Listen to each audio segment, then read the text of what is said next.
Yeah, Frank here. He's got his own billiard room. Yes, it's what do you call it, Kramer? The billiard room. No. The name. The billiard? Not billiard. Not the billiards. It was... Come on, Rusty. Come on. We call it the place to be. The place to be, yes. It's the place to be. Then I shall be there. Now, it's time. Live and in living color. The Grandy Man can. Time to play the game! Well, you always left me satisfied and smiling, so...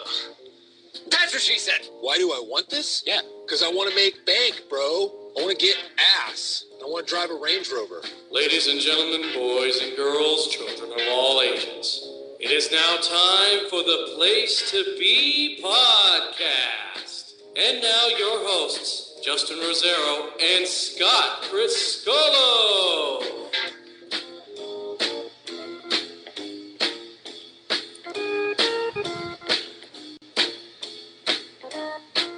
Place to Be Nation, what it is. The WrestleMania extravaganza week here on the Place to Be podcast rolls on. I am your co-host, Justin Rosero, and riding shotgun with me, as always, is my PTB PIC SJC, Scott Criscolo. How you doing today? Good evening, sir. I am more than just excited. I always get excited when we fire up the mothership. But tonight, the mothership, if you will. If you will. We're in a limo, or you riding with Luger and Sting? No. Tonight, I'm in particularly good spirits tonight because it's just you and I. It's the main eventers tonight. We don't have any of these monkey mid-carders like we had to deal with the other night. I don't think they're even mid-card, to be honest with you. Are they even heat? The Omar Atlas and Barry Horowitz in the Place to Be podcast. I think Matt Rotella would love to be Barry Horowitz some days. I don't think he could. Yeah, he can't touch Barry Horowitz. No, he can't. He can't touch Barry Horowitz. I think Matt tried to pat himself on the back. I think he'd kill himself. So probably. Anyway, but yes, it is an exciting night here in the Place to Be podcast. Why don't you let him in on it, sir? Well, we wanted to keep the WrestleMania theme going since WrestleMania 27 is this Sunday. So what we decided to do, since we did our predictions for this year's show earlier this week, I hope you check that one out and hope you also leave your predictions on the Facebook page. We've had a few people post, including our buddy Graham Cawthon and our friend from across the pond, Kieran Polland, also got on there. Hope to see the rest of you posting soon. So what we're going to do here tonight is we're going to go through the catalog of WrestleManias.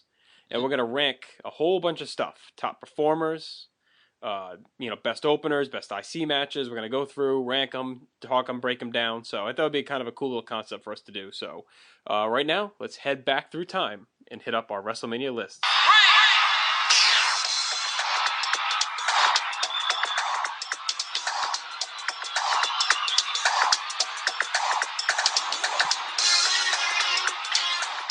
And we know it will not be winning Best WrestleMania theme.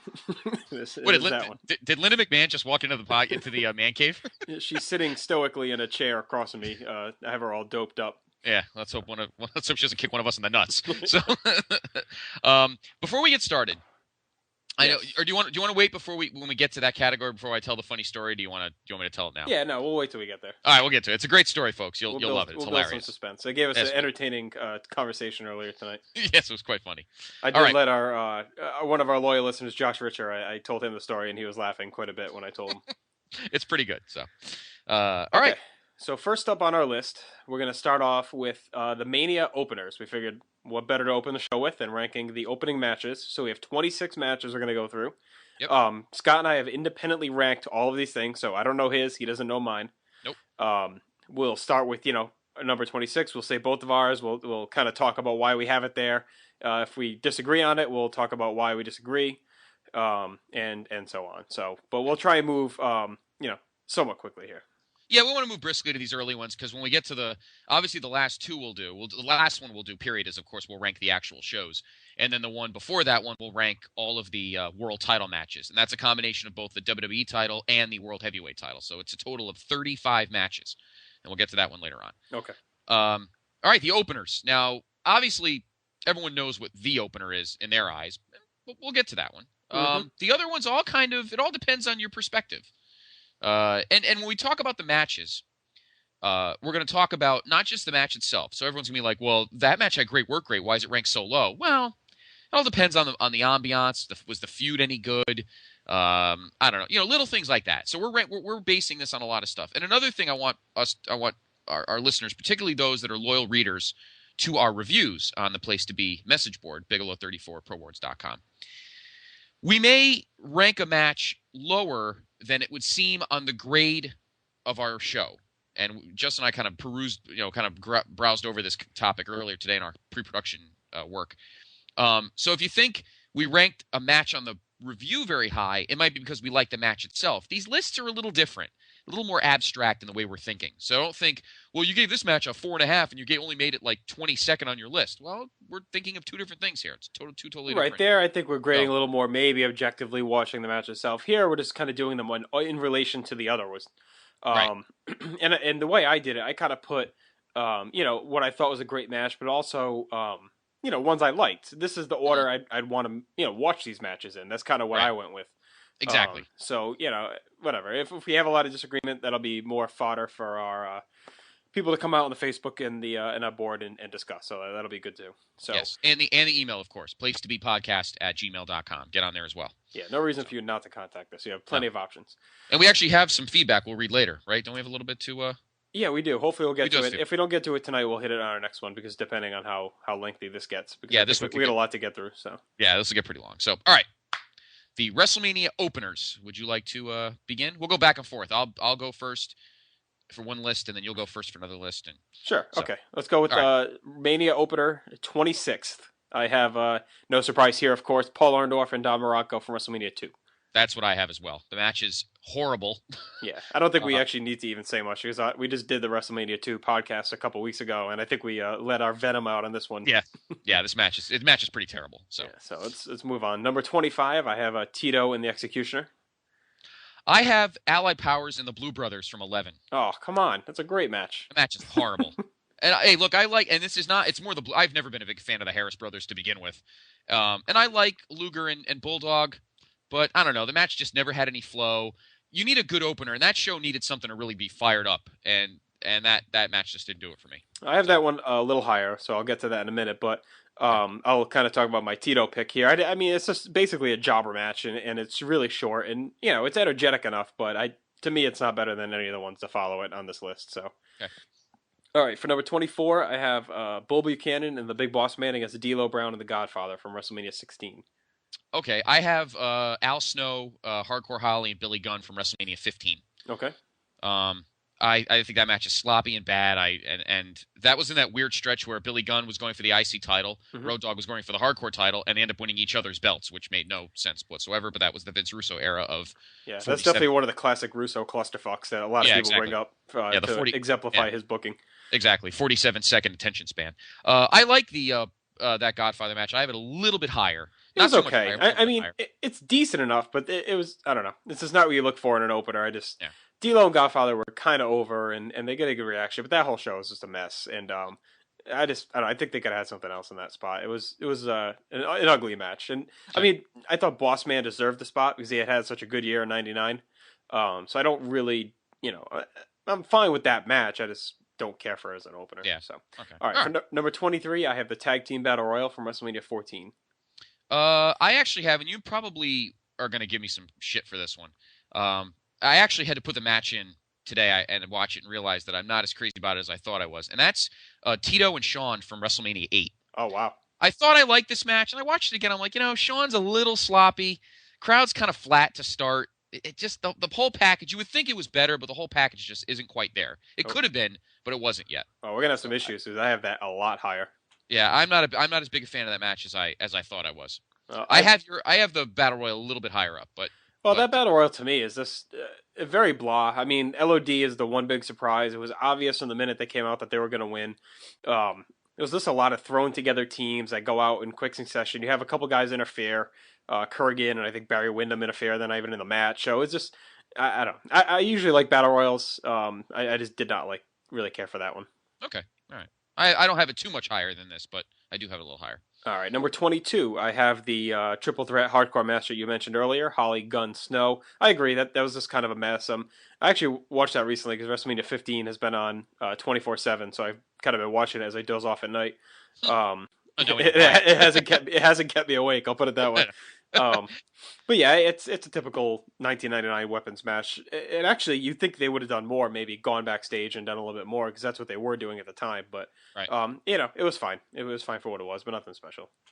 My number 22 match is the four-way elimination tag from WrestleMania 13. Mm-hmm. The Blackjacks, the Godwins, the Godwins, Headbangers, the Headbangers, and Furnace and LaFon. Mm-hmm. Another case where we could have had a match that was a little bit hotter, could have got the crowd started. That was just all four teams, kind of sloppy.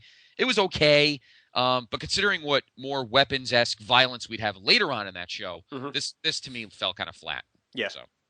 All right, number 21, I have, as you also mentioned before, the Allied Powers and the Blue Brothers.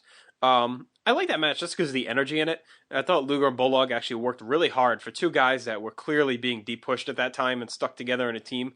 That was the beginning of their team, and I thought they really came out with some good energy. The match was sloppy, but I thought the crowd was pretty into it, and I don't know. You know my feelings on WrestleMania 11. A lot of people hate it. I like it.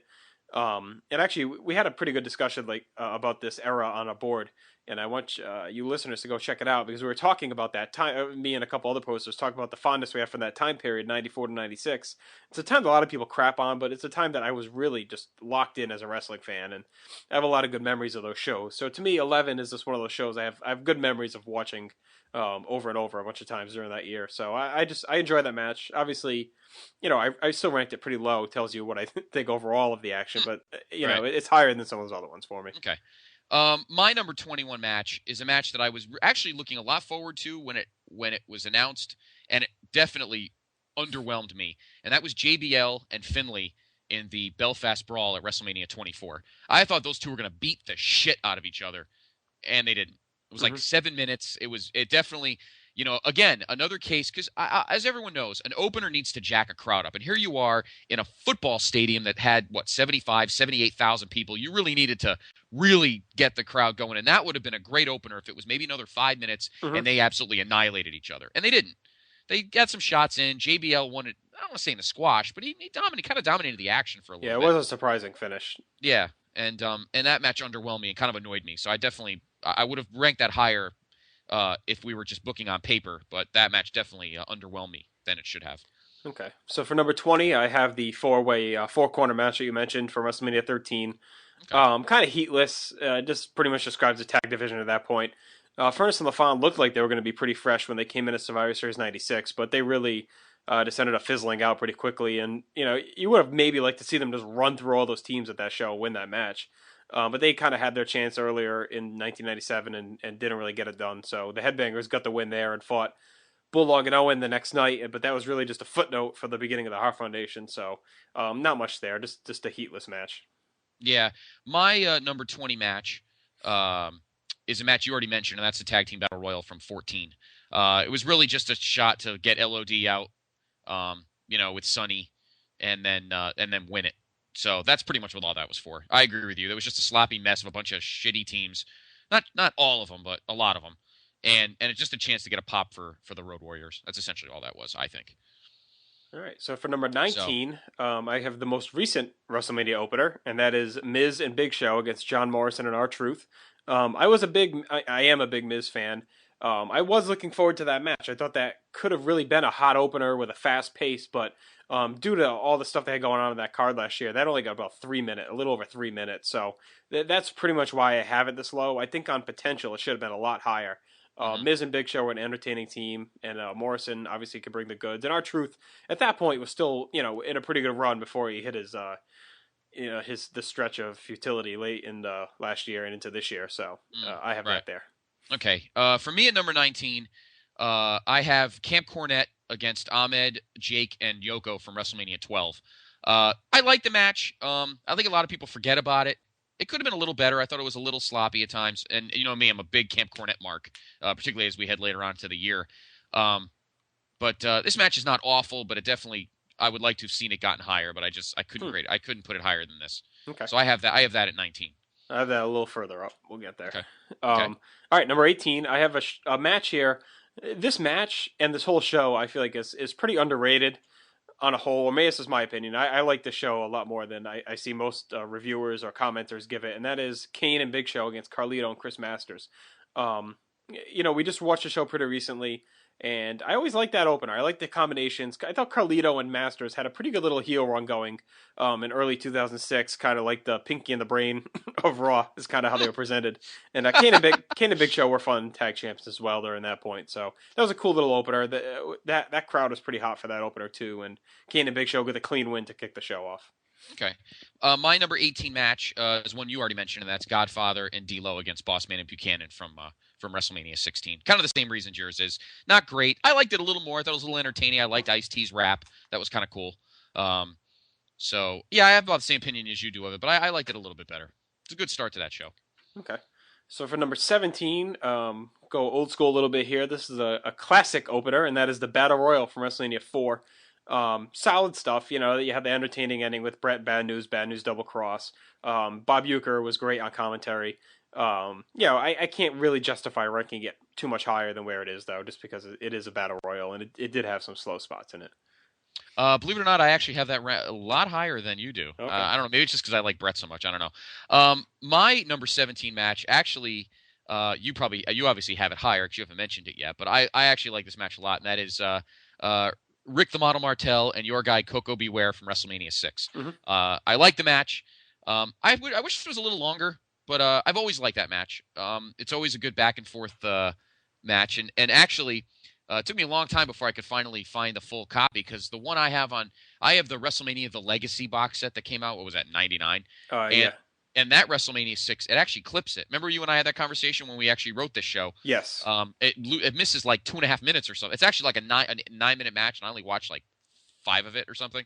So it probably was a much better match than I ever got to see it, and then I finally saw it full, and I actually liked it. I can't put it much higher than in the middle, but I've always been a fan of it. So I like that match. And you actually have it higher, obviously, since you haven't said it yet. But yeah, so not too much higher, but it's coming.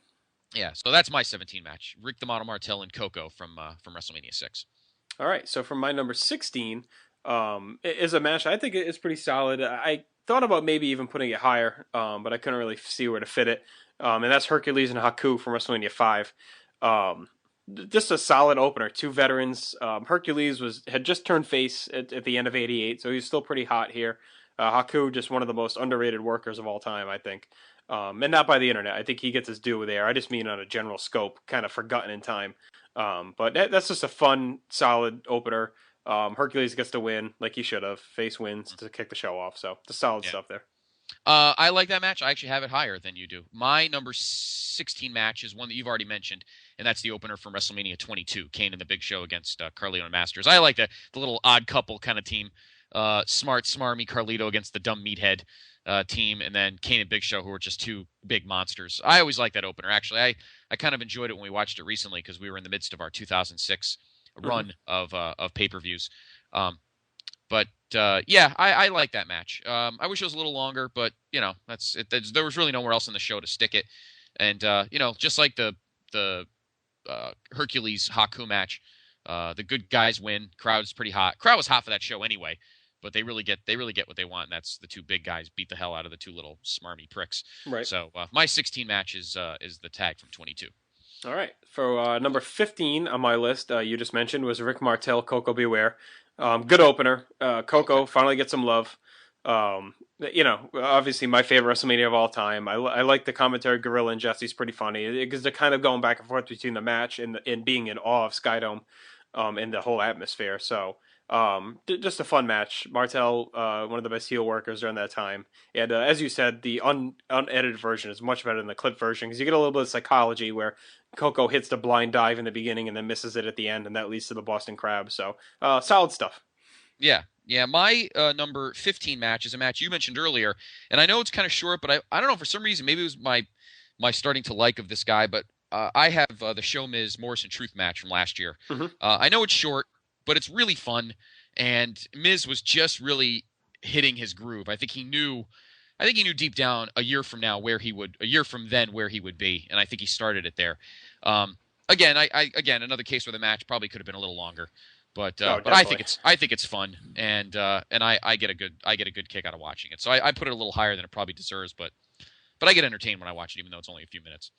Okay, so my number 14 match Actually, I had this match a little higher on my original ranking, but then listening to your explanation kind of made me move it down a little bit, and that's JBL Finley. You kind of reminded me of how much I was disappointed at the time, because this was coming off of obviously the Hornswoggle angle where JBL revealed that Finley was his father. A lot of people thought that actually, was this the year it was Michaels and no, that was the next year, right? It would have been Michaels and JBL. This was Jericho JBL, right? Yes. That was happening in '08. Yeah, a lot of people thought that feud was going to continue to WrestleMania. It didn't. So JBL gets involved here. You figure Belfast Brawl, two guys that love to beat the shit out of their opponents. You thought this was really going to be a stiff brawl, but it ended up kind of being more of a cartoony garbage brawl. The highlight to me is I just remember Finley had like green tights with like orange in them to kind of go with the citrus bowl. I don't know why I remember that sticks out of my mind, but that is funny. That to me, that's kind of the match that could have been more. Still fun, but I did have a higher, but I bumped it down kind of thinking about it as you were talking about it. So yeah, because '09 was JBL Shawn, because they fought each other to see who would face Taker. Right. At 25, yes. And obviously Shawn won. So that's right. My number 14 match is actually a match I like. I think the commentary kind of carries it, and that's the Can-Am Connection against Magnificent Morocco and Cowboy Bob from WrestleMania 3. Mm-hmm. Good match, actually pretty good. It really showcases the Can-Am Connection. They were kind of a new team, Morocco and Orton, two solid guys who were kind of forgotten at WrestleMania 2. Orton was they were both in New York, which was obviously quite forgettable. Yes. Much better for both guys in this case, and a match I think fondly of, probably because it's on a great show. Right. So and Zank and Martel were hitting their stride at this point and really getting real hot until Zank walked out, but that's a different story. But I like this opener. I always did. It's a good way to get the show going. All right. So next up we have number 13, correct? Yes, 13. Okay. And I have the Camp Cornette versus Jake Ahmed and Yoko here. I love 1996. I love that Camp Cornette just as much as you do. Originally this was supposed to be just a straight match. I think it was supposed to, and I have it written down if it was just a tag match or just a singles match. I forget. It basically got made, I think it's in our review, the exact details, but it got made into a 6-man at the last minute, I think like a week before or 2 weeks before the show. I think it's good. This is when Ahmed was really hot and he was busting out some crazy moves, and he didn't really become the sloppy mess that he'd become later in the year. It was just solid stuff. I mean, the ending... how did this one? I always get this and the next month confused. The next month was when Bulldog beat Jake with the leg bar. I think that was Good Friends, Better Enemies. They had the tag rematch. Yes. I forget how the match ends here, but I know Camp Cornette wins it, because if they didn't, the faces would have gotten Yoko would have gotten 5 minutes with Cornette, I think, if they won. So yes. So I had a little stip, and I thought it was a good opener. I mean that crowd was pretty flat the whole night, but as far as actual matches go, I enjoyed it. Yes. Yeah, no, I do too. I just not as much as I thought it could have been. My number 13 match is a match we haven't talked about yet, and that is John Cena and The Big Show for the U.S. title from WrestleMania 20. Cena really hit the this was the one this was his coming out party, and we'll talk a lot about Cena over the next however long we're on tonight, hour and a half or so, 2 hours. We'll talk a lot about John Cena, but this was his coming out party, and came out with the Patrick jersey, which I had a soft spot for, and I'd said that to you when we were in the Garden that night. And him winning the title and actually FUing Big Show, which was actually a pretty big deal at that time. You know what though? I always think that was like a revolutionary spot, but he actually did it at Survivor Series too. Did he do? He did do it. You're right. He did do it at Survivor Series. That's how they finished off that team. So I mean, it still was cool because it was a WrestleMania moment, but it had already kind of been spoiled. That's right. It had already happened. So I still like the match though. I don't say a lot about John Cena matches, but I always liked that opener. I thought it was with him coming out with the Patrick shirt. Garden crowd was jacked. I always liked that spot. So I like that spot. I like that match at number 13. I just want to interject really quickly here because there's a hidden gem right now. I was just kind of recording some stuff on 24/7 while we're talking. And this is Ted DiBiase's Hall of Fame month. So anyone who has 24/7 right now, they have this match. It's Ted DiBiase and Andre the Giant against Hulk Hogan and Bam Bam Bigelow. It's from February of 1988, February 6th, 88, Boston Garden. It's one of the shows where DiBiase actually has the world title. Oh, nice. So he had the belt over his suit. So it was pretty neat. And it looked like a pretty hot match so far. So yeah, and a rare time you actually see Hogan and Bigelow on the same team. I wonder what happened after that match. Yeah. Yeah, we talked about that two podcasts ago. So. Yes. So I just wanted to kind of throw that out there in case anyone has the service and wants to check out a little rarity there. Okay. I actually was watching a rarity on my 24/7 tape in my room. I was watching a rare primetime that Bobby was not there, actually. And those suck usually. It was Gorilla and Lord Alfred doing this prime time. It was late summer '87. Even the matches were bad. The main event was actually pretty good. I'm in the middle of watching now. Or I'm sorry, it's the feature match, as they used to call them, primetime lore. It was actually a 6-man elimination. Hot crowd. I think it was the Garden. I think it was. It was out of the Cap Center. It was the Hart Foundation and Honky against Bruno Sammartino, Tito, and Jake. Wow. Pretty hot match, actually. I'm about halfway through. It was an elimination match, so the match is like 15 minutes. That's cool. So it was pretty good. Yeah, it was a good match. Another hidden gem. Another hidden gem, yes. Okay, so let's move on. Number 12, the match you just talked about, Can-Am Connection, Orton and Morocco. Fun match, high energy, never slows down, 4 great workers, good commentary. Another match where you're soaking in that atmosphere combined with the match itself, kind of adds to it. This match, I know you're going to think I put ridiculously high, but this is one of my nostalgia picks. I put Tito and the Executioner here. Wow. I know it's high. I know it's high. I know the match is not great, but I'm sorry. Anytime those first 2 or 3 WrestleMania, certain matches just get me warm and fuzzy. And just because that was the first one ever, and Tito and Gorilla and Jesse are a little green, and the crowd's got that mid-'80s MSG crispness to it. I don't know. I just have a soft spot for it. I know it's not the greatest match in the world. I know that, but I don't know. I always enjoy throwing it in and watching. Coco Beware hangs his head crying that you ranked him below this. Maybe if he beat he knows Martel, because I could see him sitting across the street under next to a garbage can. So yeah, exactly. Well, you know what? If he had beaten Martel in that 6 match, maybe I'd have ranked it higher. But yeah, I know it's high. I know it's a little high, but I always have a soft spot for it. all right. So number 11 comes from another WrestleMania that gathers a lot of hate, but it's actually one of the few good matches on that show, and that's Shawn Michaels and Tatanka. Fun match. I think it could have been a little bit better if it had a better ending instead of the kind of weak ending they had, but I understand it. They wanted to keep Tatanka undefeated. They wanted Michaels to keep his title, so but still, good stuff. I always enjoyed that match. And plus, that's another one. You're taking in the atmosphere. You're getting used to the look in the arena, the Caesar's Palace look, so Right. Kind of adds to it. Yeah, I agree. I actually have that match a little higher. I can't believe I actually have that higher than you. I'm surprised. My number 11 is one you've already mentioned. That's the Battle Royal from 4. I know it's kind of sloppy, but I was getting on my Brett kick there, and I was always a big Bad News Brown fan, so I always liked the ending with the trophy and everything. And my brother and I did a spot. My dad had a bowling trophy that had gotten ruined in a flood in our basement, so he had to get rid of it. So I said, Dad, can I have the trophy? He goes, yeah, it's all fucked up, take it. So my brother and I redid the Jake Bad News spot in the backyard. He was Bad News and he ghetto blasted me, so I destroyed the trophy. It was pretty funny. So I always have a soft spot for that. But yeah, I know it's not the greatest thing in the world, and you get to see Ken Patera's creamy legs, but the Brett Bad News thing does it for me. I just think that's pretty. I always thought that was a cool little thing and kind of neat for late '80s fair, and it kind of led to the Hart Foundation face turn. So I know it's not the best match in the world, but I always have a soft spot for it. All right, fair enough. So let's move on to number 10. Now we're getting to our top 10 choices here.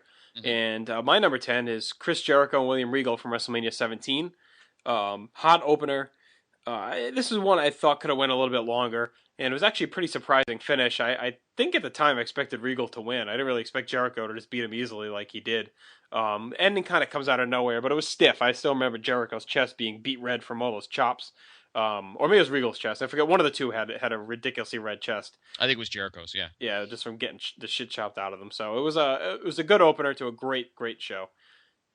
I actually have that much higher. I'll tell you where later. My number 10 match and another match. I think it's just a nostalgia for me for a lot of these matches, but I actually have a match you've already mentioned, and that's Haku and Hercules from 5. Another match that I always liked. That I just again the crowd's hot. I like the Herc face turn. And Haku's Haku, man. He'll give you 4 minutes. He'll give you 15 minutes. It's Haku. And it's just a great opener, and Bobby's involved, and it's always, it's pretty sexy for me. So I probably, again, another case where this match probably shouldn't be higher than it is for me. But again, for the nostalgia purposes and just the hot Atlantic City crowd, I was really pumped for this Mania. My brother was giving me crap as the Savage fan he was, and I was obviously, drinking the yellow and red Kool-Aid. So I was pumped for that show, and I always liked that opener for that reason. So I probably made it a little higher than it needed to be, but I like it. So. Okay, so number 9, I have Cena Big Show. As we mentioned, the show we were at live. I still remember the crowd as being insane for Cena at that show. Yeah. One of the maybe last few times.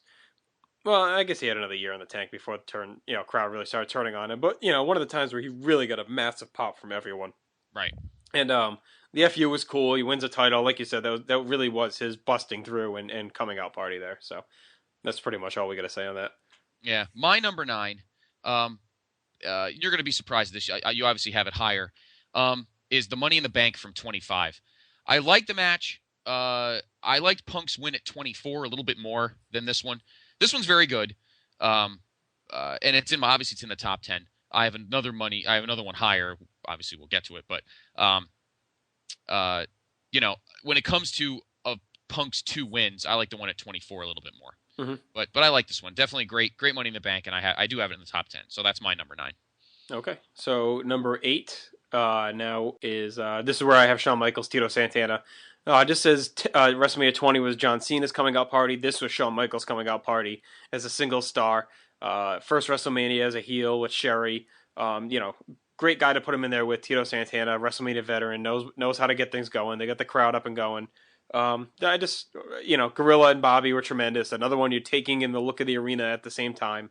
Shawn gets the win, cheats to get the win as he should. So I maybe this is my version of your Hercules Haku Battle Royal Tito Executioner trifecta. I did put them all in one clump, but my number 8 match, right? Number 8. Yeah, number 8. My number 8 match is actually, and you obviously have it a little higher, but having it in the top 10, it doesn't matter where in the top 10. And that's Eddie Guerrero and Rey Mysterio from WrestleMania 21. Mm-hmm. Great match. The first of, 5 they'd have on pay-per-view that year. Yeah, they had a crazy run. But it obviously got better once Eddie turned full heel. But this was a very good match, and the LA crowd was hot in the beginning, and that first half of that show was outstanding. It does peter out at the end, but we'll talk about that later. I think this match is great. This is one of the few years where I actually enjoyed watching Rey from month to month. Rey can get a little tiring after a while, particularly for someone like fans like you and I who are marks for big power guys. I get on a Rey kick, usually based on his opponent, and I love the feud with Eddie, and we talked about it a lot in our 05 reviews, and this was the first one, so I love this match. LA crowds pump for it. They go all out, and Rey gets the win, so I definitely like this match in the top 10. All right, so my number 7 is another match that was criminally short, and that is Matt Hardy and Rey Mysterio from WrestleMania 19. This match was really cooking, and really one of those just classic, short but great matches. You still have to rate it high despite the length. I know that card is loaded. We're going to get into how we view that card as a whole later, but just a great match. And Hardy was just gold at this point, doing the whole, weighing in gimmick and still trying to fit under the cruiserweight limit. And the had Shannon Moore at his side and doing all the mat facts and stuff. So this is really at the height of when he was doing some great work heel wise. Mm-hmm. So good stuff. Matt gets to win there. Surprisingly wins the title. And that's it.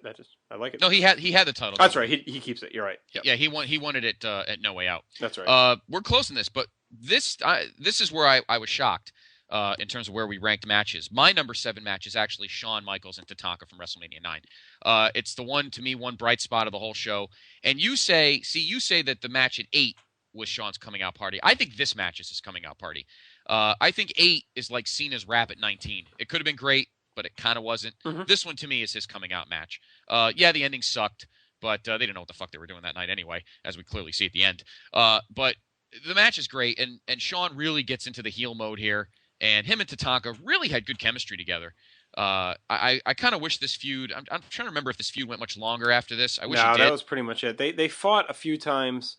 They had a singles match on Superstars before, and Tatanka actually beat him in a non-title match.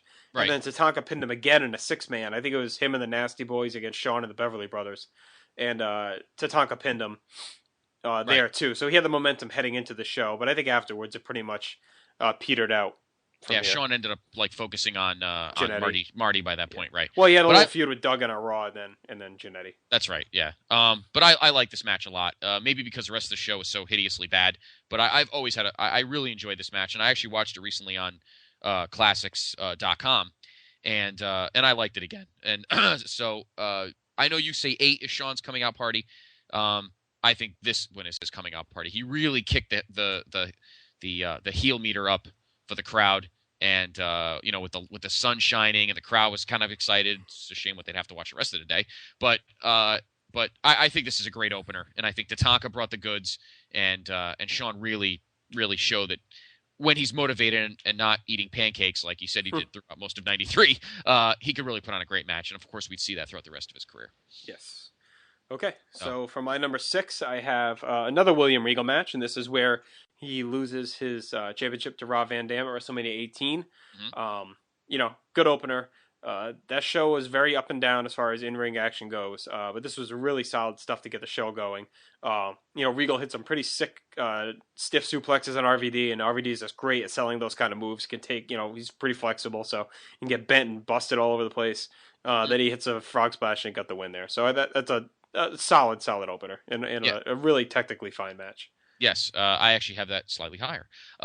This is probably the case where how many matches you have on your list? I feel like everything is higher.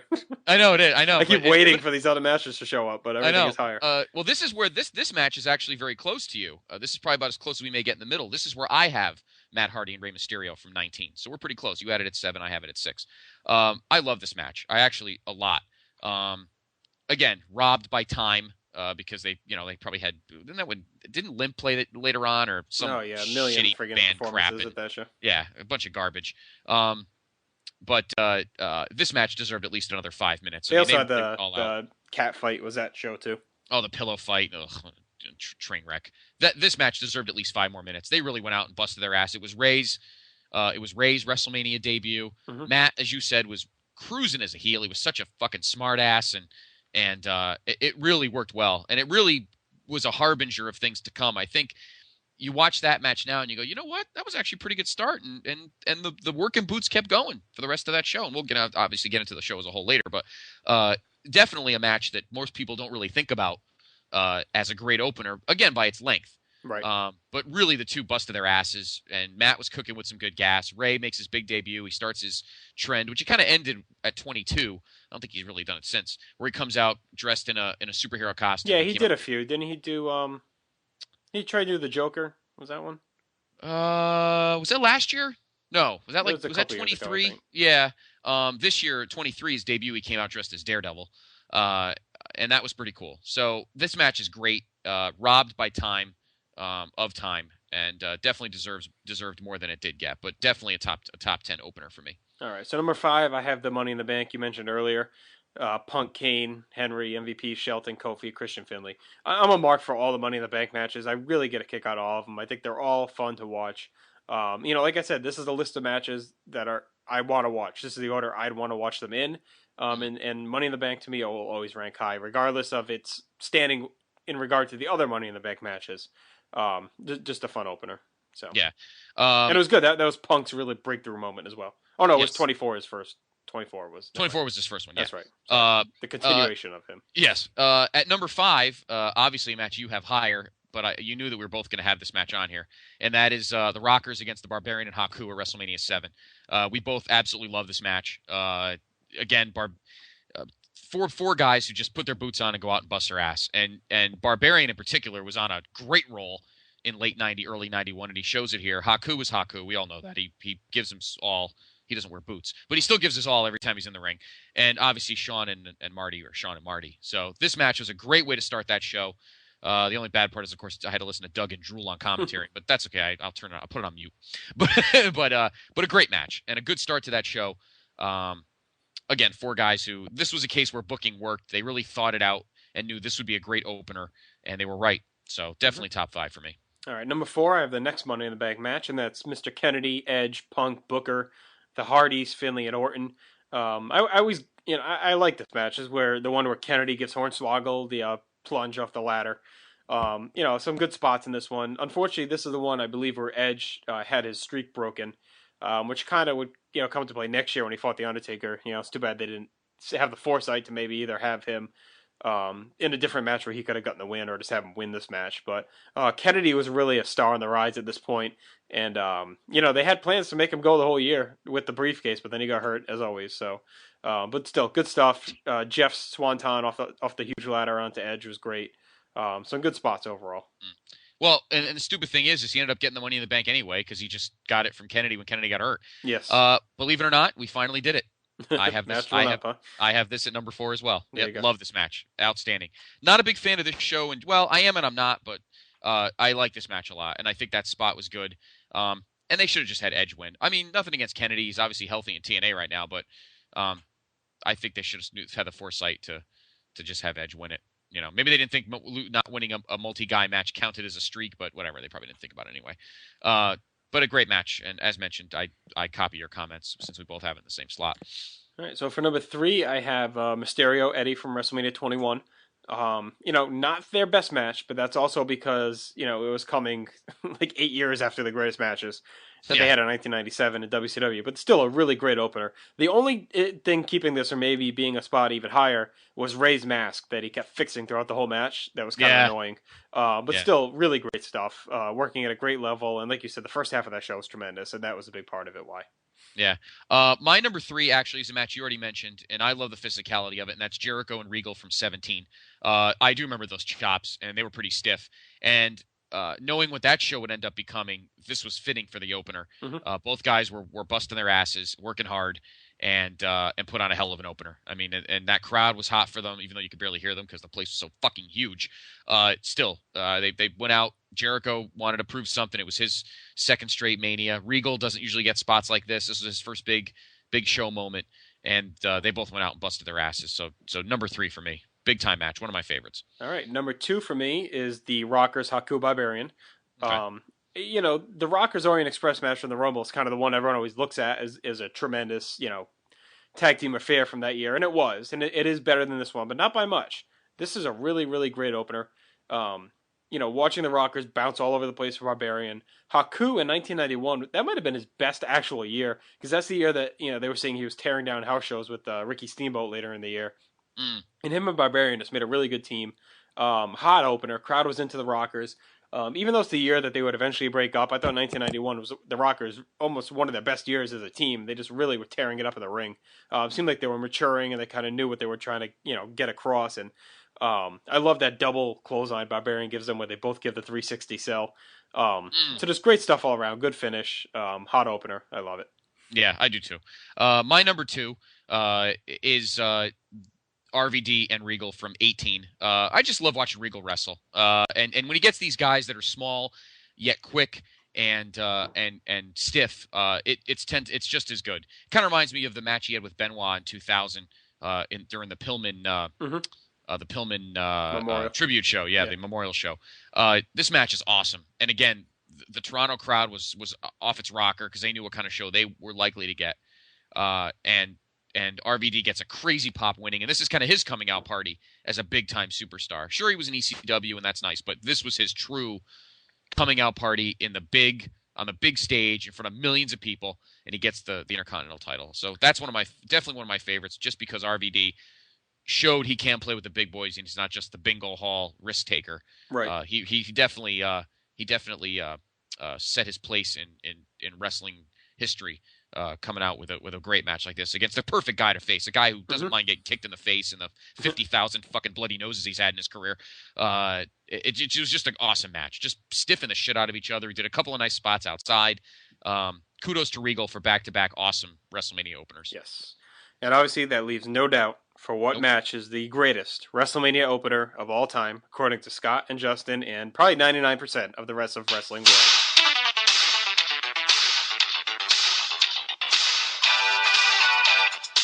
I just love the way that WrestleMania starts with that music playing, Owen Hart walking out, Bill Dunn unannouncing. Yeah, I know. With his little typical, just the way he spoke was funny, the accent he had. But that was just a solid, tremendous technical masterpiece between two guys that knew each other, hold for hold, move for move. The story was just fabulous. Vince and King were great on the commentary. Just a beautiful masterpiece of a match. There's really not much more you can say. No, absolutely not. And the great thing about two points about this match. Number one, thank God that the whole 12-year-old accusing Lawler of rape nonsense had ended before this, because if Lawler didn't do this match, it might not have been as, not to say it would have been as good, but it wouldn't have been painted as well by anybody else. And number two, you play, of course, Owen's music. If you remember watching the match, your buddy there, your pal there, the ring announcer, says from Calgary, Alberta, Canada, before the music starts. Right. So the crowd pops, then that plays, and it goes, and then it just drops. It's so great. It was like Owen planned it that way. It was tremendous. And that was a big upset at the time. Don't forget, just because Owen had turned heel and he was having this heel run, but he hadn't really won a big match yet. No. He had never had a marquee win, and Brett it was pretty well known he was advancing, and he was already moving on, and he was probably going to win the title later in the show. So I mean, this was a huge upset at the time. It was, and it made, when we talk about this show as a whole later, it just, you just didn't expect it from this show on this night in this era. How well put the storyline would be, because as we write in our review at the end of the show, when Brett is on Razor and Luger's shoulders holding the title, and Owen just stalks up the ramp, just seething, just like he just wants to rip his fucking brother's tongue out. It's just tremendous. I mean, the fact that match happens, then you get to the end of the night. For a year that everyone thought that the booking and the talent was in the toilet, that was probably one of the best painted together storylines you could possibly do. And the fact that they were able to cap it at the end with Owen just glaring at his brother, just wanting to kick him right in the nuts, is tremendous. So there's no doubt. I don't know. Maybe somewhere down the line at WrestleMania 78, when we're dead and Aurora Rose is the women's champion, who knows?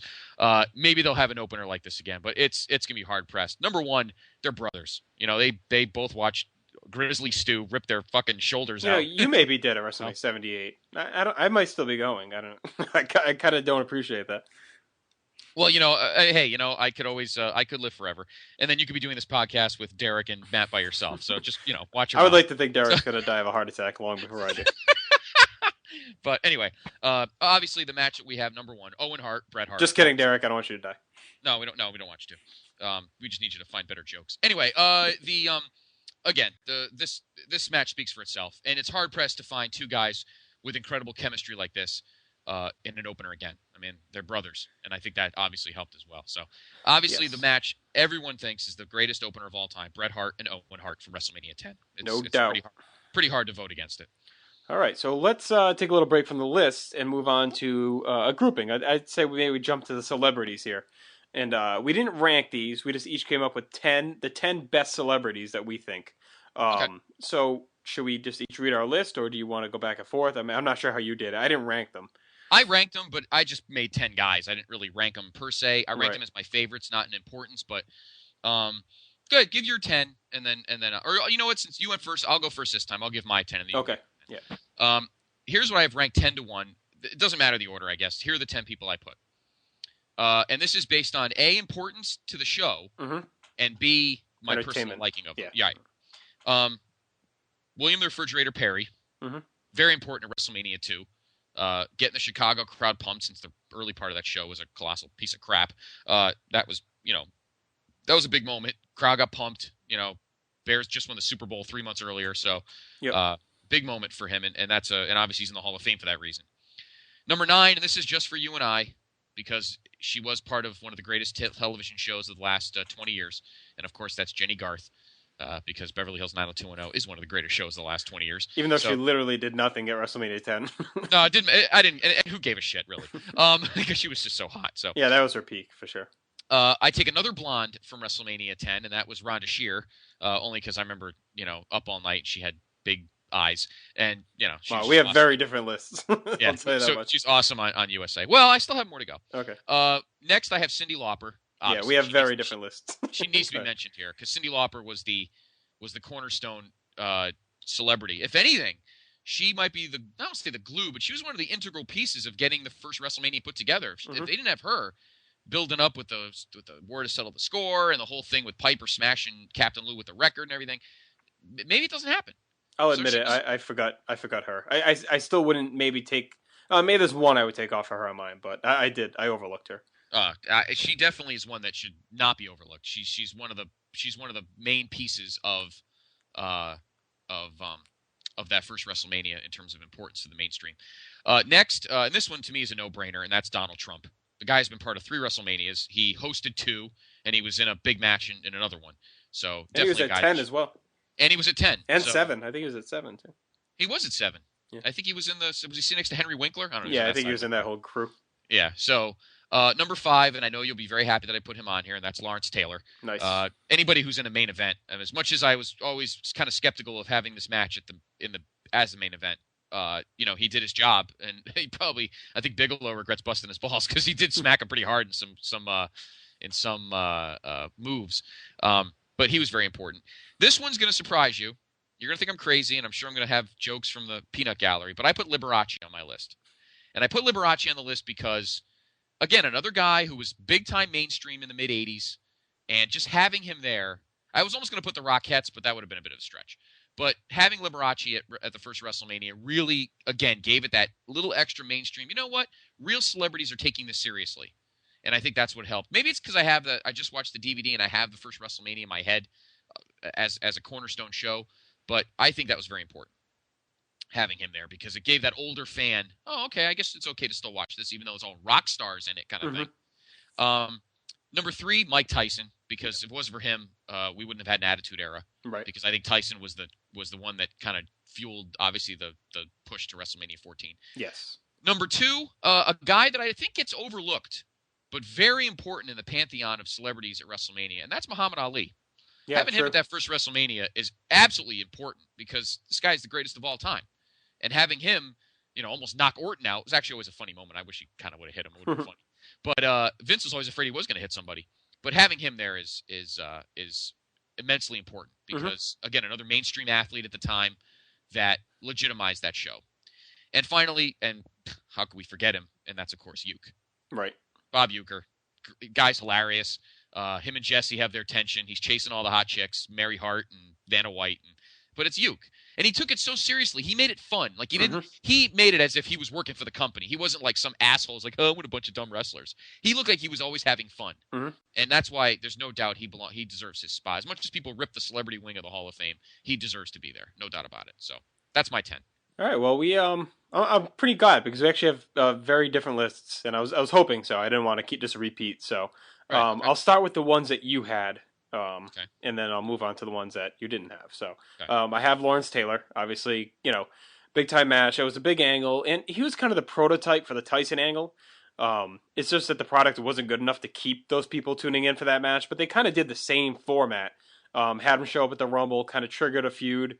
It was Bigelow, obviously not as big as Austin, but then they did the public workout with LT, and they did the whole thing there, and it was kind of the same pattern. It's just that, he actually got involved physically and wrestled. And I just like the chaos of that match. I like all the NFL guys and the $1 Million Team around ringside all brawling and the throngs of, photographers around ringside. Just a lot of excitement for that match. Right. Obviously, I have Tyson on there as well. You kind of summed that up. Without him, there's no Attitude Era. Uecker, I have one of my all-time favorites.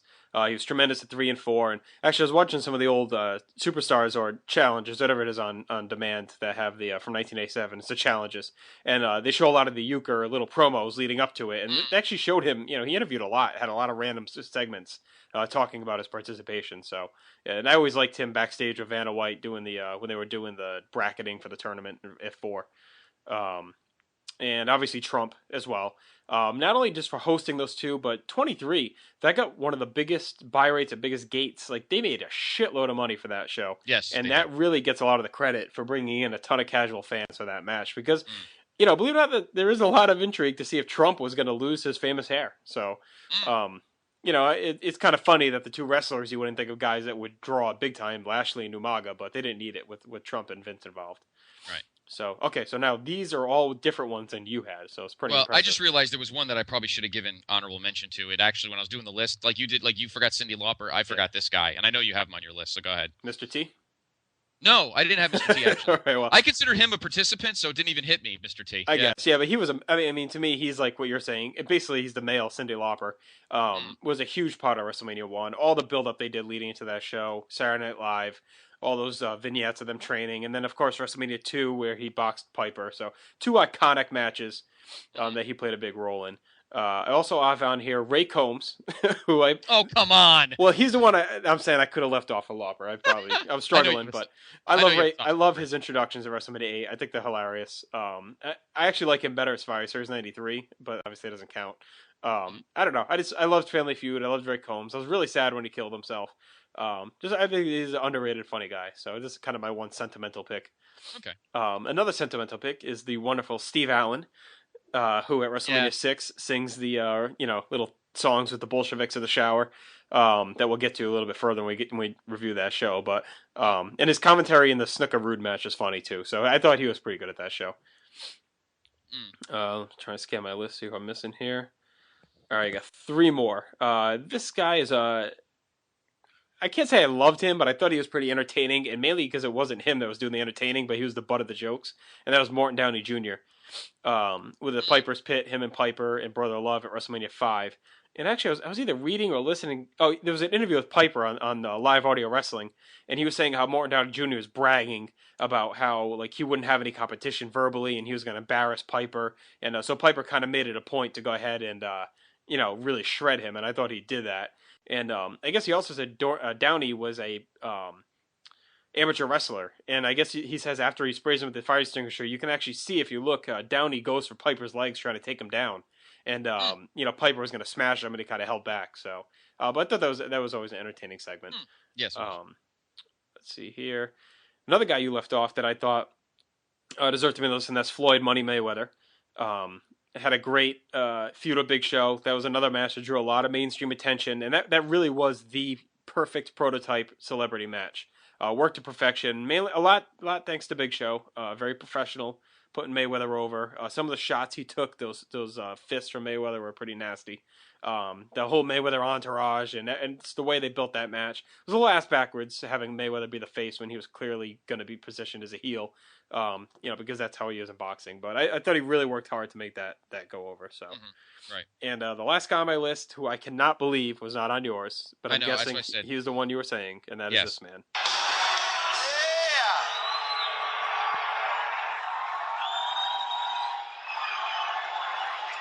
Last time I was here, we kicked your ass. What?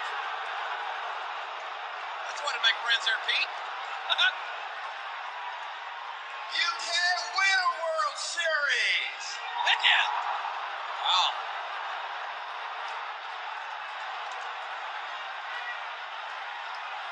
My buddy Bucky Dent says hello.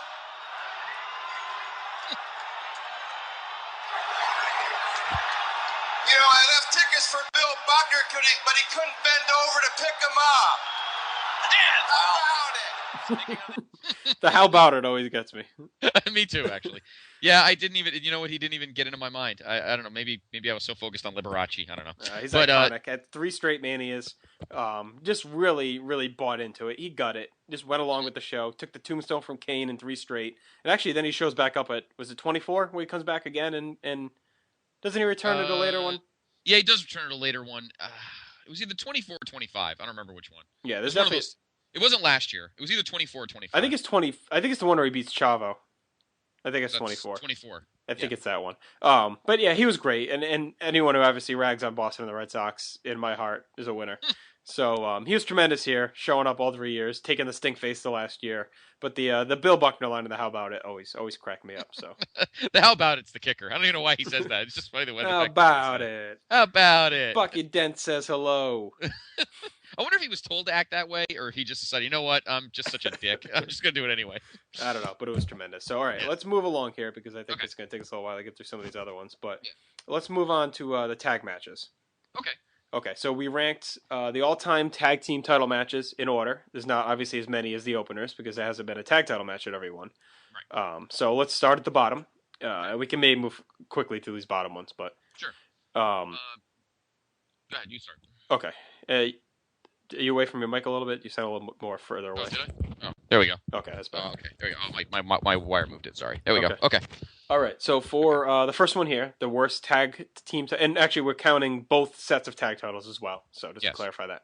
Yep. Number 1 to me was the Jeff Jarrett and Owen Hart versus D'Lo Brown and Test. I hate to rank an Owen match this low, but this match just really was like 3 minutes. Brown and Test only got the shot because they won a battle royal on Heat, and Jarrett Owens' tag title reign was just mismanaged. But Russo era, what do you expect? So to me, that's the worst tag title match. Okay. I don't have that match much higher, but I think the worst match, maybe it's just because it just makes me so angry, is Money Inc. against the Mega Maniacs from 9. You know what? I hated it. I hated the whole thing. I hated the ending. I just hated everything about it. It just makes me so mad to watch that match. Maybe it's just because what else happens, but it just makes me so mad to watch that match. Okay. definitely at the bottom for me. All right, so next I had from WrestleMania 20 show we were at, and that's the SmackDown tag match. Scotty and Rikishi against the Bashams, World Greatest Tag Team in APA. Just a bland match. At that point of the card, that card was just so long, and we both grade it high. We both loved that show, but that match really was just kind of to get those guys on the show, and was really unnecessary in the long run. I have it a little higher. You're going to hate me for this, but I have it number 20, Men on a Mission against the Quebecers from WrestleMania. You bastard. 10. But it's all money. But it's Men on a Mission's fault. I swear. No. And it is, because we all know the Quebecers were a great tag team, and Men on a Mission just sucked. So if this was another good face team, this match probably would have been better. But those well, guys I mean, were it really just should have terrible. been the Steiners, but the Steiners were doing the whole argument and going off to Japan at that point. Yeah. That would have been a great match. Quebecers and the Steiners, that would have been a hell of a match. You might even have had I don't want to say a third 5-star match, but you would have had a third memorable match on that show if it was Steiners and Quebecers. But I just can't stand Men on a Mission. So there. All right. So third from the bottom here I have is Booker and RVD against Lares, Kate and Jindrak and the Dudleys, also from WrestleMania 20. Just kind of another heatless match. Yeah, just kind of eating up space. Booker and RVD deserve better to be on one of the biggest WrestleManias of all time. I just never really cared for that match. This is where I have your worst match. I have Owen Jarrett against Test and D'Lo here from 15. So, and I echo your comments on it. So yeah, not much else there. Okay, next I have we already talked about this one, so let's move quickly, and that's Miz and Big Show against Morrison and Truth. I have that a little higher actually. Here I have Bulldog and Owen against Mankind and Vader from 13. Because of all the other crazy dumpster violence brawls at this show, this could have been better, and then it ended poorly, and it was just booked lousy. Two great teams that put together could have been better, and they blew it off in my opinion. They dogged it. Actually, I have that a little bit higher. Well, could have been actually.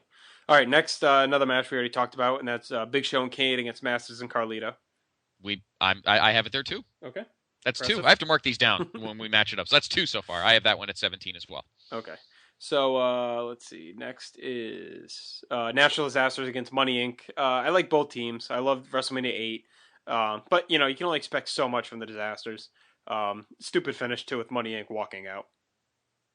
I have this match obnoxiously higher, but when we get there, we'll get there. I actually have Show Miz and Morrison R-Truth in this spot. Okay. For the same reasons you have it. We both have them in about roughly the same spot. All right. I have next Quebecers Men on a Mission from WrestleMania 10. I would have loved to put it higher, but I can't justify it. It really isn't that great of a match. I love the Quebecers. They definitely deserved better on this show. I actually have the Raw 4-Way from 20.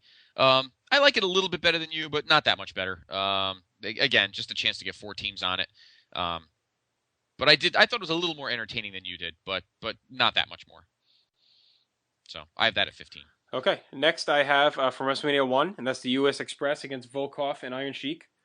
Fun match, upset special. We talked about it quite a bit in our WrestleMania 1 podcast. Fun stuff. I just didn't think it really deserved to be too much higher than where it was.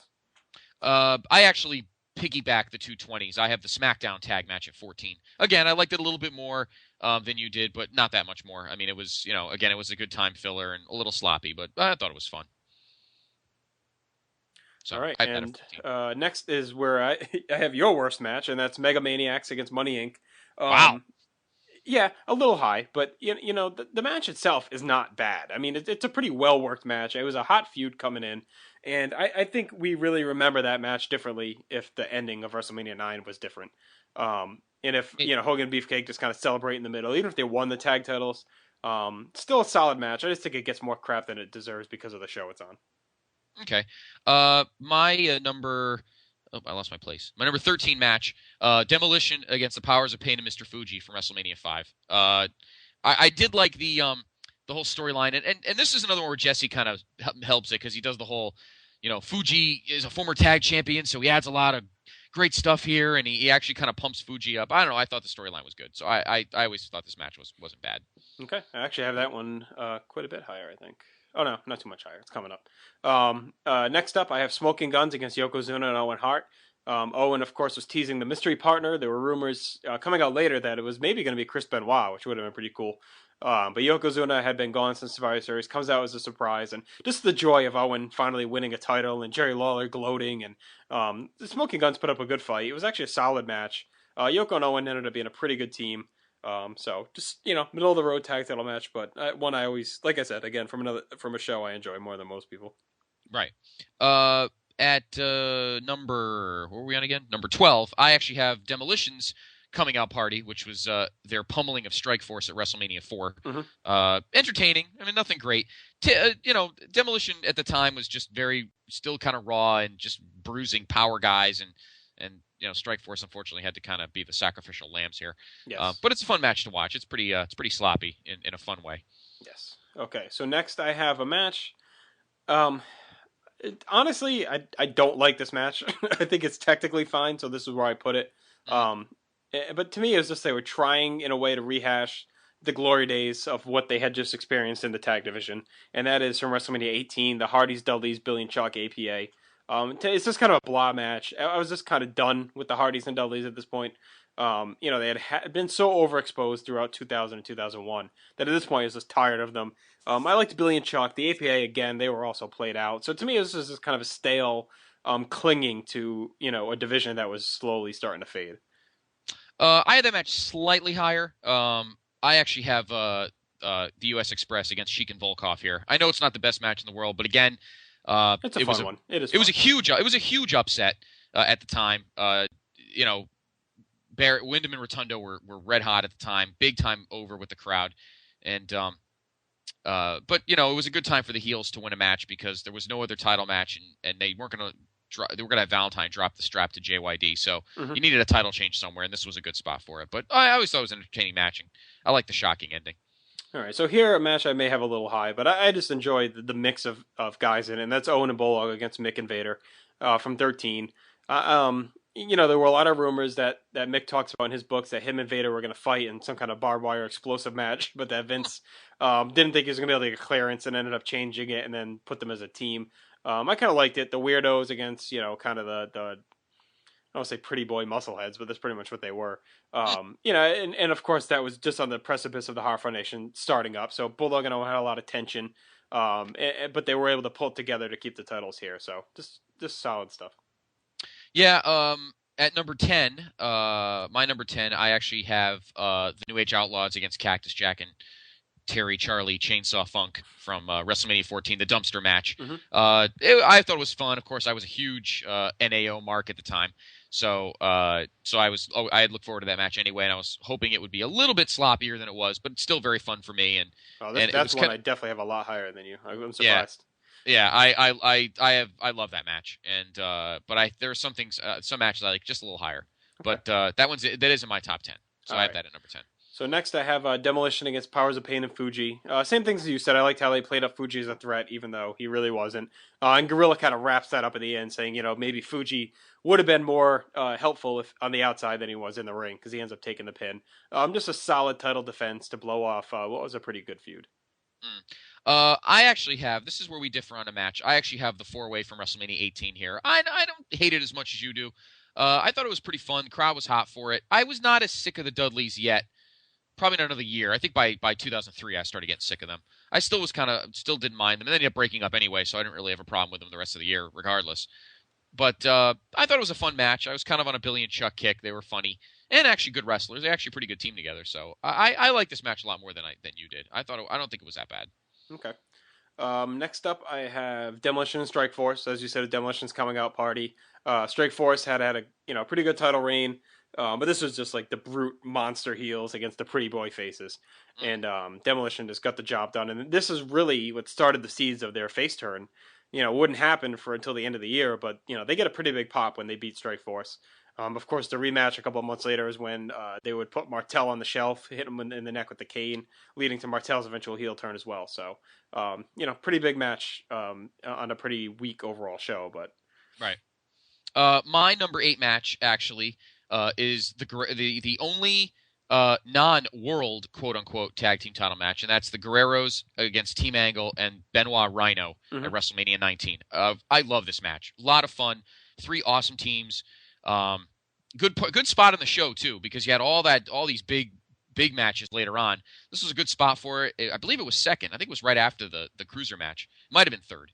Actually, it was third. I think Taker was second. And the crowd was still feeling really good about things, and all 3 teams were bringing their game. Eddie and Chavo were on fire since winning it in November. I kind of like that Benoit Rhino team too, miserable stiff sons of bitches. And obviously, Haas and Shelton speak for themselves. Right. So just 3 good teams put together. They didn't have a lot of time. A lot of these matches get screwed out of time. Yeah. But that one was always fun for me. I think it's another reason why I get a soft spot for that show. But I love that match. All right. Next up, I have Heart Foundation versus the Nasty Boys from WrestleMania 7. That match is kind of the opposite of what we talk about. Some matches get screwed on time. I think they had a little bit too much time because in the middle it gets a little slow. But still a really good match, and that's the Heart's final tag team match before splitting up. Kind of changing the guard. Nasty Boys, would become the placeholders for the Legion of Doom later in the year. But it was a fun match, and then Jimmy Hart, of course, cracks Brett, getting kind of the final laugh on the Hart Foundation, the team that he had managed for so many years. He clocks Neidhart with the motorcycle helmet, and the Nasties get the tag win.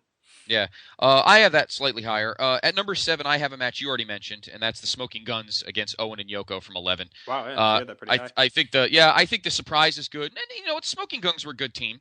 We never doubted Billy Gunn's tag team ability, and these guys were pretty hot. Bart was solid, and Owen's Owen, and I think Yoko really. I try and pick my spots with some of these manias that historically people think suck, and this is one of them. This is one of those spots. It's a good match, nice surprise, and I'm happy for Owen. He finally gets the first title that he deserves. So yes, I always have a soft spot for that match. I like it. Okay, so next up I have the match you just talked about, the triangle match: Benoit, Rhino, Team Angle, Guerreros. Same stuff that you talked about. Solid match, a lot of hard work. Got stiffed on time a little bit, but you're gonna think I'm absolutely crazy ridiculous for putting this match this high, but I actually have Money Inc. against the Natural Disasters from 8. I don't know why I like this match so much. I don't know why. The ending does suck, but I was kind of on an Earthquake Typhoon kick. I was kind of happy for their face turn, and I always thought that, and I had never really thought that IRS and DiBiase would fit together as a team, but they really did, and it's an entertaining match for me. Again, I agree with you. The ending's kind of stupid, but yeah, you have that way high. Yeah, I always enjoy the match. I like it. All right. So where are we now? Top 5? Yeah, top 5. We're at number 5. All right. This is where I have the dumpster match with the Outlaws, Cactus and Chainsaw. Stiff match. It beat the crap out of each other. Of course, Funk would have that crazy bruise on his back from, I think it was the fall into the dumpster. They just beat the shit out of each other. Happy ending. Cactus and Chainsaw finally win after all the crap the Outlaws had put them through. I actually have the Heart Foundation and the Nasties from 7 here. I love it. I know it is a little long. I like it a lot, though. I thought the crowd, again, helped him out. And again, it was kind of an upset. I don't think anybody knew anything that was going to happen in the future with Brett and his solo push or anything. I thought this was kind of an upset. I don't think anybody, and we've talked about it in our regular conversations, watching all the superstars that are on classics.com. I don't think anybody really took the Nasty Boys seriously at all as tag title contenders. So this was kind of an upset. And I think that kind of adds to the charm of the match.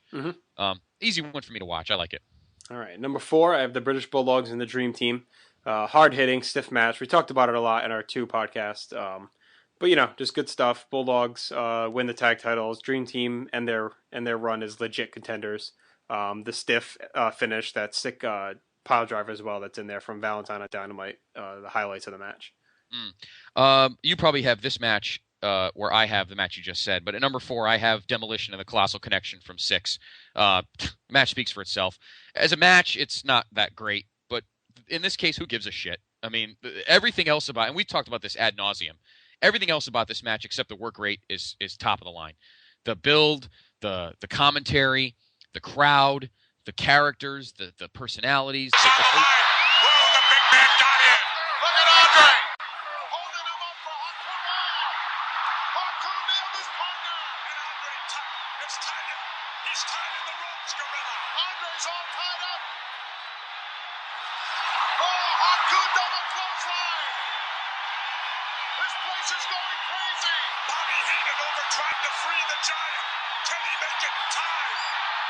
Look at Andre. He's tied up. He can't get there. There it is. Over for the cover. It's over. I mean, one of the loudest pops ever. Honestly, you can love the match without even watching it. Just listen to it. I mean, the commentary, the crowd, Bobby's trying to get Andre freed. Meanwhile, the match, the movement in the ring is absolute shit. But who cares? I mean, it was just so well painted, and I had been waiting way too long, personally for Andre to turn face again. So as much as I love Bobby to death, it was a pleasure watching Andre smack the shit out of him. And the greatest touch of all time is when he dumps him and Haku out of the carriage thing. Get your own ride, you little shits. Yes. That was fun, and that'll always be a soft spot for me in WrestleMania history. So definitely top match. I wanted to put that number 1, but I couldn't really justify it. I have it 3. I mean, everything you said. It's really my favorite, tag match of all time. I can't justify putting it over the next 2, but Right. I just love the moment. Like you said, Jesse's commentary is just incredible, and just them yelling over the crowd, and that crowd pop is still one of the loudest ever. There's no doubt about it. And this is where I have number 3 is where I have the Bulldogs and the Dream Team. My favorite match from WrestleMania 2. I hope so. Well, hey, there's something wrong with that. Hercules Steamboat's not bad, but anyway, I just great. The Chicago crowd probably blessed because they got the only real legit match. And the sick bump where Dynamite takes the headbutt and then he vanishes off the screen, which they can't show him because his fucking skull is split open. But it's just a great match. And the Bulldogs were so over. I remember my dad. It was one of the few times when I was a kid my dad was legitimately happy to see somebody win. He was always a big Bulldogs fan. And my brother, obviously a big Dream Team mark, but as usual, his heels eat the pin at WrestleMania. But just a fun match and probably the best tag team title match of all time until these next 2. Yeah, and I think we can just wrap these 2 up at one shot, and that's obviously Dudley's Edge of Christian, Hardy Boys. For number 2, I had the match at 16, and of course, then they top it the next year at 17. That's exactly the order I have. 17 to me had the addition of having Lita, Spike, and Rhino involved. Really adding to the drama of the match, and obviously Edge and Christian won both. 16 was really kind of an upset for them to win because they hadn't really been positioned as a legitimate threat at that point. They were kind of behind the other 2 teams. Yeah. I think the Hardys were favored probably in that match. Yeah, or even the Dudleys were pretty much on a roll at that point too. So Right. Edge and Christian were just that team that seemed to be thrown in there because they would be good for the spots. Right. But that was their year run of dominance. Started at that show, ended at the next one pretty much. Even though they won both, but they would end shortly after that. Right. So I don't think there's too much more to say other than they're crazy spot fests that are worth watching. Exactly. Absolutely. All right. So next I thought we would jump back to just doing something a little bit different, and that is ranking the all the venues Okay. that WrestleMania's been at. So let's kind of move fairly quickly through these so we have time for the big ones later. So. All right. I will go first this time. Yep. We have so everyone just knows we have 19 venues. There's 19 venues for 26 shows. Obviously, shows hosted more than one. Mm-hmm. Justin and I probably agree on this last one. Number 19 is the Nassau Coliseum for WrestleMania 2. It's dark. It's dumpy looking, and the matches sucked. Right. That's pretty much and just to qualify too, I mean, me personally, I'm factoring in not only the look, the set, the ambiance. I'm also factoring in the crowd and the moments hosted there and how they came across as well. Okay. Yeah. And again, in this case, I kind of felt bad for the Nassau Coliseum crowd because the card they got was a colossal piece of shit. So, and I've been to the Nassau Coliseum for concerts and for 2 concerts. I've never been there for an Islanders game, but the place is a dump. Mm-hmm. So there's really nothing really nice you could say about it. All right. So next. Number 18, I have the Hartford Civic Center. So no, I'm not being favoritist towards my home facility. I have that there as well. The show itself, was fine, but the Civic Center is a Civic Center. It's nothing fancy. Yeah, very nondescript. Yeah, very nondescript. Typical 18,000 seat arena, nothing fancy. Yeah, not really one that you would picture WrestleMania being in. No, but this, of course, was the downtime. I think that was a safe pick for them. Yeah. At the time. I have no guilt for putting this place this low because I hate this arena and I hate the fans, and they're lucky bastards because they actually get 2 Manias, and that's the Pond in Anaheim. Mm-hmm. They get an Iron Man match at WrestleMania 12, and they get 2 great matches or 2 or 3 great matches at WrestleMania 16, and they don't know what to do with them. Typical latte sippers, show up late, leave early. They're like Dodger fans and probably Laker fans too. The place, the 16 set was nice. 12, just like the 90s, they really, they hadn't come to that technological fancy schmancy arena entrances yet. 16 was okay. They had the big screens, but nothing earth shattering. 16 and 15 I'll lump together because I didn't have the Pond there. Okay. I'm sorry. Go ahead. No problem. Third from the bottom, I had First Union Center from 15. I think you're about to get to that one. Nothing special there. Set was basic. Crowd was fine, up and down. Show was up and down. So just to me, there's just another nondescript basic one. And then I had the Pond next. So same reasons you said. Dead crowd, just flat looking place. Nothing special. Yeah, I'm going to put 16 and 15 together because to me they're practically the same building, just different cities. And that's the Fleet Center at 16 and the First Union Center at 15. Same cities, same buildings, almost the same shows. The cards are both kind of, good main events, very good main events. But shows in general are okay, not great. And the crowds are hot. They are hot crowds. They are Boston and Philly, two WWF mainstays. But the buildings as a whole are just kind of the. I dug the 14 with the red lights going back and forth, and when Taker came out for the match with Kane, it looked kind of cool. But the two buildings for me, they're just nondescript NBA, NHL arenas. So I had the Pond 16th, right? So 19, 18, 17. Okay, so 15 I have the Staples Center, which hosts the WrestleMania 21. I really loved the movie theater set. The crowd, they kind of lost me because I know the show itself kind of dies off in the second half, but they were really flat for a lot of that show. They popped in the spots they should, the Hogan stuff and the Piper stuff, but that Triple H Batista match is just really dead. And outside of the look, maybe I could have put this ahead of the Fleet Center, which I had next. But I guess maybe I should have because of the movie theater stuff alone. But I thought the Fleet Center crowd was better. I actually have it a little higher, not much higher. Number 14, I have the Rosemont Horizon, which was host to 2 1/3 WrestleManias. It hosted a third of 2. It hosted 13, and then renamed the Allstate Arena. It hosted 22. 22 definitely got the bump up because 13, except for the glass smashing, the set was it had that typical late 90s or mid 90s, just the little tunnel with the lights on the floor and nothing fancy. Crowd was hot though. Definitely, particularly for 13. Obviously, you got to give the Chicago fans credit because they pretty much turned Steve Austin babyface, which in essence is what started the Attitude Era. So I'll give them props for that. But the building is kind of a dump. It's in the middle of nowhere, and it does get a spike up with 22, and they had all the pictures of the faces around the building, and then the big building, kind of the Sears Tower looking set. It bumps it up a little bit, but the Rosemont Horizon, to me, is one of those shows that's kind of okay, but not great. One of those buildings that's kind of nondescript. All right, so that was now the 14th one we had. So that's where I had Fleet Center. Oh, okay. At number 13, I have the Staples Center. Okay. I like the set at 21, but you're right. The crowd should have earned their keep, and instead they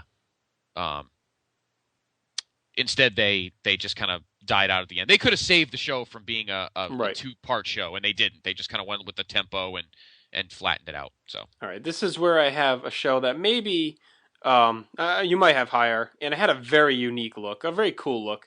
But that's Trump Plaza.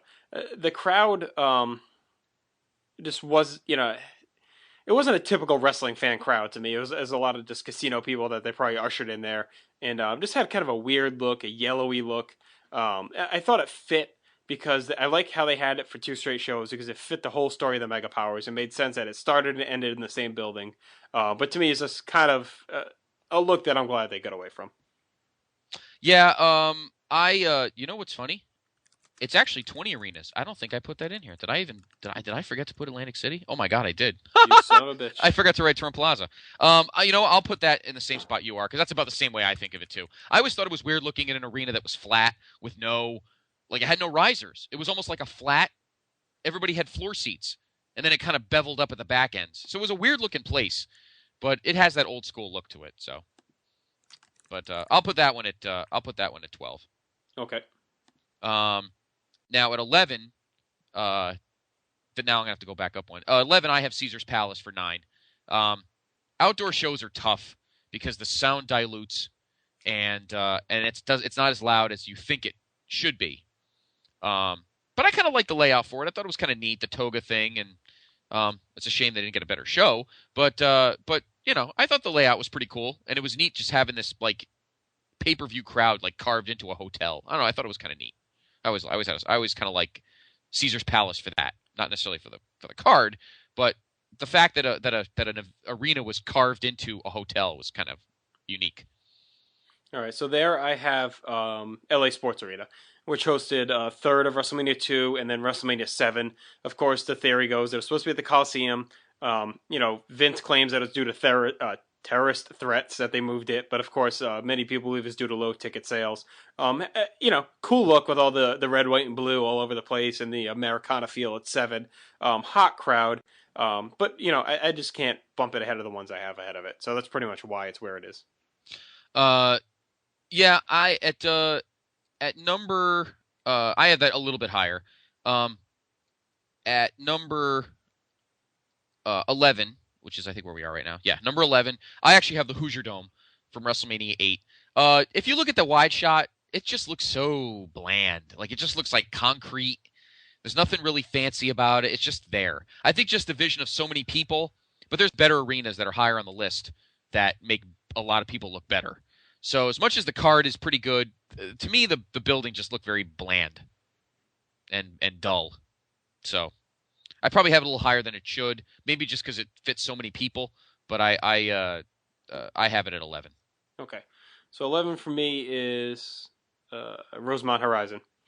Of course, like you said, hosted 13, 22, and 2. Just for hosting that many, I bumped it up a little bit. I thought they were really good at 22. I thought they were pretty good for 13, actually, for considering the show that they got. I thought that they really brought it. I liked the set at 22. I liked all the pictures hanging in the banners of all the stars. And I don't know. I just think they deserve, due to the history there, deserve to be where they're at. Okay. Now we are in the top 10. My number 10, you already mentioned it a couple of places ago, and that's the LA Sports Arena. I love the red, white, and blue motif at 7. I loved it. I think it added so much to the card and the emotion of the place. Big fan of 7. 7, the LA Sports Arena for that. 2, they all look the same. They all had dark, the lights were dark in every arena at WrestleMania 2, and the arenas were irrelevant for that show. So, this gets a high grade just because I loved all the red, white, and blue from WrestleMania 7. Yes. Okay, so next up, go ahead. I'm sorry, where are we at? This is tough because I didn't number these. I just have them listed, so I'm kind of losing my spot. Number 10, I have Ford Field, WrestleMania 23. I just like the look of that arena. I thought the crowd was good. I know it's a dome show, hard to hear, but I just like that show. I like the look. I like the kind of like the blue tint to it. Just a solid dome stadium. My number, were we at 10 or 9? I just want to confirm. I just want to make sure did you give your number 9? See, I should just do it first because now we're all thrown off. Oh, yeah, we're thrown off. Yeah, the fact I forgot Trump Towers threw the whole thing out of whack. So that was my 10th, Ford Field. Okay, so you're my going 10th to 9. Okay, my 9th is actually last year's venue, University of Phoenix Stadium. I have the same. I have it there as well. Yeah, it looked gorgeous. Beautiful, beautiful. Other places to me have more sentimental value. That place was just gigantic. Mm-hmm. The set was really big, and there were a lot of lights. So the high shots were really tough to look at because they had so many light fixtures and everything. But I thought it looked nice last year. I liked the layout of it. I don't know if they'll go back there, but I thought it was pretty cool. I thought it was a good layout. Yes, I agree. Okay, so number 8. Number 8, I actually have Reliance Stadium from 25. I love the set, all the white. And it was like Dallas Cowboy colors. It was like, I don't know, which is weird since they were playing in the Texans Stadium. No, wait, isn't that the same place as 17 though? No, 17 was the Astrodome. Oh, so I missed one as well. Then I had those combined into one. Oh no, 2 different places. Okay, I'll agree with you then. I'll stick Reliant here. Yeah, Reliance, a beautiful place. I love the big stage and all the white and the blue and the silver. I like the set with Shawn coming down that stage before his match with Taker. Wasn't the Astrodome though called the Reliant Astrodome? By then, probably, but that's still 2 different buildings. Oh, see, that's what screwed me up. Oh, okay. Well, I forgot an entire building, so I have no excuse for that. But yeah, so my number 8 is Reliance Stadium. Okay, I'll go with you on that. Okay, number 7, as much and the show itself, I think of much higher than the building. And that's the Pontiac Silverdome for WrestleMania 3. Other than the wide shot of the same kind of situation as the Hoosier Dome, other than the wide shot of all the people, which looks amazing, there's really nothing much to the place. Wow, I thought you were going to have that a lot higher. The show I will when we get to that countdown, but the venue, you look at the outside, it's just a big octagonal building, and there's really nothing. Just the shot of the people is pretty amazing, but there's nothing fancy about it. And I do like the silver and black apron, if that matters to the stadium. yeah, I wish I could rank it higher, but there's other places that were more beautiful as a venue in terms of ambiance and just scenery and everything. But that place is historical because of the card more than it is the place. Okay, here's where I have the Citrus Bowl, WrestleMania 24. I just like the green and orange tint, the outdoor, the threat of rain. Actually, did it rain? Didn't it start raining for when Taker was coming out or something? Yeah, because remember that was the whole firework thing where the person got right. hurt and they were going to sue. Yeah, so just a cool look. I like the outdoor stadium. I actually have that at number 6. My number 6 stadium is the Citrus Bowl. I love the layout for that one. Maybe it's because the special moment with Flair walking out with the big set with all the trees, and that set was fucking high as hell. Yeah, that thing was high, and the high shot made it seem so big. I mean, huge. But then again, it was a football stadium. It seated 70-something thousand. But I love the colors, and I loved kind of when the show started in the daytime, and the Money in the Bank had a special look to it because you could still see the blue sky. I love that stadium. I love that look. I'd like them to go back there, actually. I would too. I think they will eventually. So actually, you're off still because of Trump. So we got one. I got 1, 2, 3. I have 7 left. So let me do 7 and 6 here because you have 5 left now. Yeah, then I'll have 5 left. Yep. Okay, so number 7 for me is Safeco Field, WrestleMania 19. I like the look of the field. To me, it's a little too sparse. Just the way it's spread out more than these other domes. So that really kind of killed the crowd quite a bit, I thought. But just the look of it, just how vast it was when you just see the aisle was so long, and when they're walking down, it seems like the arena goes on forever. And I just like how it was, the baseball field. That was pretty cool. So, and then for number 6, I have the Hoosier Dome. To me, I factored in the card a little bit because it goes hand in hand. When I picture a great card and great matches, I picture Ric Flair bleeding. And the whole aftermath of that match with that, that light dome look and the crowd spread out across the floor. To me, those all go hand in hand. So the Hoosier Dome, and also for Bobby Knight jokes were funny too. So I'll put that there. So top 5 now. So I'm at number 5. Number 5 for me, I actually like the place obviously a little bit more than you did, and that's Safeco Field for 19. I agree with you about the ramp going to because they had to be bent. They actually walked on a curve, which is kind of crazy. They haven't walked on a curve since like the 80s. Yes. But I don't know, something really cool about the light shining through because it was a baseball stadium, so there was an opening and the crowd was kind of herky-jerky because it wasn't exactly symmetrical. It was kind of cut off into corners because it was a baseball stadium, so a field. So it's kind of cut off into places. But that's it was a unique venue. I like when they get creative with their venues, and that was a unique venue. Yes. They could have had it at the Kingdome 15 years ago or something, but they didn't. And having it in an outdoor, what's the roof? Retractable roof stadium was kind of a neat concept. I think they had it closed. I'm sure they did. Yeah, they probably did because March and it rains like 320 days of the year. It makes sense. But I don't know. I thought that the layout was cool, and I just have that vision of Steve Austin walking down the ramp for that last match, and just going through the bend, and it was cool. So and again, maybe that goes with the card, but I just love that venue, and that was a great pick. I really love that pick for a place. Yes. Safeco.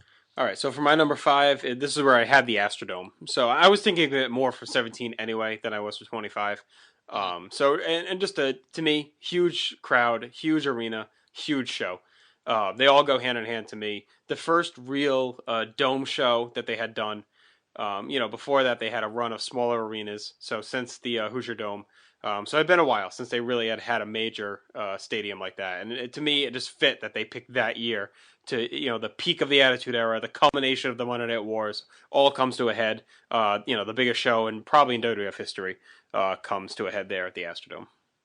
Right. Okay. So that's your 5. My number 4, even though I'm not a big fan of the show, I love the way the place looked, just like you did, and that's Ford Field for 23.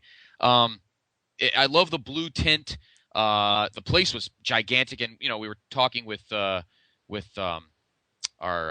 one of our newbies, Jordan, who was at the show, and he was talking about how beautiful and big it was, and I loved Cena driving through the glass with the Mustang. Yeah, I liked that. That was another place where the wide shot looked so nice, with the big crowd of people and the big oval, and again, not one of my favorite cards, but I did like the way that place looked. A lot. So my number 4 was the Silver Dome. Like I said, I factored in the crowd maybe, or the importance of the show a little bit more than you had. The first major dome show. all the controversy over the size of the crowd, but just that show deserved that crowd. I know you think I hate the show now, but that's not really what I've been going for. I just think it's a little overrated as a card, but as a show and as importance, I think it deserved to be in a building like that. Hogan Andre deserved an atmosphere that it got, and to me, those two things combined make this, the fourth ranked venue. My number 3 is one of your personal favorite places, and I don't know if you've mentioned it yet, but I'm sure you'll be mentioning it shortly, and that's the Sky Dome for 6 and for 18. The visual of Warrior and Hogan on that big rectangular scoreboard was just magnificent. It was just so amazing. And for a show like that had such a big, just like Andre Hogan at 3, to maybe a notch or two below, to have a match like Hogan and Warrior in such a big venue was perfect. It wouldn't have fit anywhere else. And again, any place that has and that's another reason with the Silver Dome, any place that has the little carriages, the little carts is cool for me. So I think they should bring that back old school at some future WrestleMania, just have the little carts. I think that'd be cool. But yeah, and Sky Dome, and in 18, I love that big set with all the girders and everything. And I remember the vision of the screen turning black and white when Hogan came out was really cool. And obviously, when Drowning Pool played Triple H's theme when he came out for the main event was pretty cool too. So yeah, Sky Dome to me will always be a major piece of WWF history.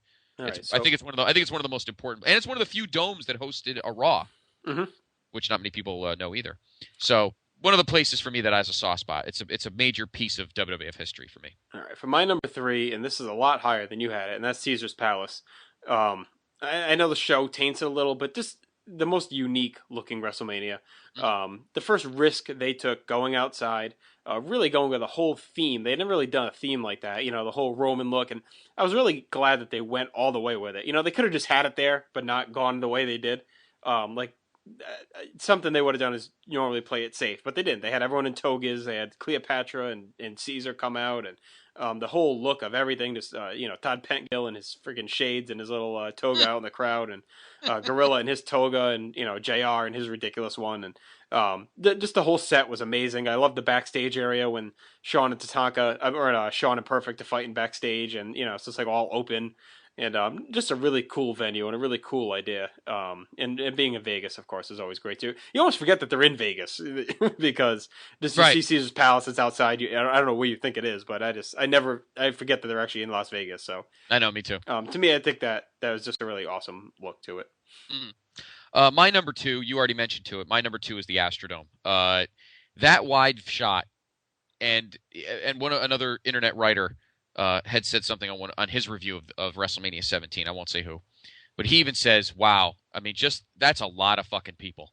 And all these other venues that have the same amount of people, something about the wide shot of the Astrodome, was just something to behold. And that set with the big rotating gold plates, and I just love the whole setup. I love the color of the apron. I love the way that the lights were set up. Just everything was perfect about that venue in terms of size. And literally when you see the wide shot, and they did the wide shot numerous times, but the one right before the main event, I forgot what match was right before it. It was I think it was Taker Triple H. Yeah, Taker Triple H. Yeah, that match finishes. JR and Heyman are, yapping at each other. Then they do the wide shot. I think that's where Fink announces the crowd total. And this certain wide shot is just ridiculous. Like, it really looks like the place just goes on for miles and miles and miles. And then the graphic comes up for The Rock and Steve. So just that vision is just so amazing. And it just takes my breath away every time I watch that show and how big that place is. I mean, it is big. It's not. I don't think it's up anymore. I don't know if they knocked it down or not, but it's just a big-ass place. It's just big. And that camera angle of the crowd is just ridiculous. Okay, my number 2 is the one you did mention, and that is Sky Dome. WrestleMania 6 and WrestleMania 18, two great shows as far as like importance and historical matches go. Hogan Warrior, Hogan Rock. Just having those two shows on your resume to me as an arena are tremendous, and the fact that the crowd delivered big time on both shows. 6, they were hot, throughout the whole show. 18, they were, flat, but you can't blame them after the Hogan Rock match. But they were tremendous in that match. They were great for Flair and Taker.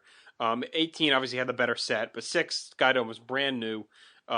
Jesse and Gorilla really pumped up how great of a stadium it was. To me, just a classic stadium that has a lot of history tied in with it. Yes, I agree. And like I said, it's a major part of WWE lore. It's a part of its fabric for me.